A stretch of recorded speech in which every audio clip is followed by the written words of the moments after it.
People have a lot of questions about the measles cases diagnosed in this area. Is it an outbreak, a cluster, or just a few isolated cases? And what happens if you never got a booster shot or you have a child who's too young to get vaccinated? Dr. Maria Simbra got some answers. With 5 people now confirmed to have measles in Allegheny County, is this a cluster or an outbreak? The CDC is likely to announce it. We're not quite sure if they'll call it an outbreak or a cluster. The official definition of an outbreak is a greater than expected number of cases. It doesn't imply anything about whether they're related. A cluster is a group of cases of a disease or condition at the same time and place.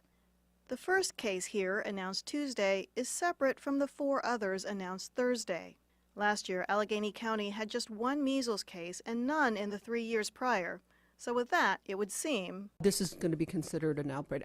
Now, what about vaccinations? If you were immunized against measles in the 1960s, 70s, and 80s, those vaccines were only about 50% effective. But since 1989, the vaccine has been 93% effective. To be sure, this local primary care physician recommends people ages 30 to 62 have a blood test to check their immunity. But what about skipping that and going straight to a booster? If people would rather do that, I think that's fine and reasonable. The vaccine is safe for almost all populations.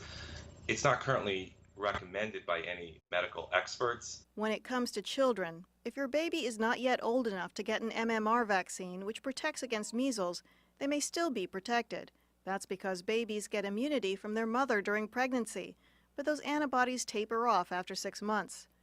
Giving a vaccine while the antibodies are still circulating will decrease the effectiveness of the shot, which is why immunization isn't recommended until later. If your child is older than 6 months and you'll be traveling abroad, or if your baby has had a known exposure within 72 hours, your pediatrician may go ahead and vaccinate. But generally, you have to wait until the child is 1. I'm Dr. Maria Simbra, KDKA News.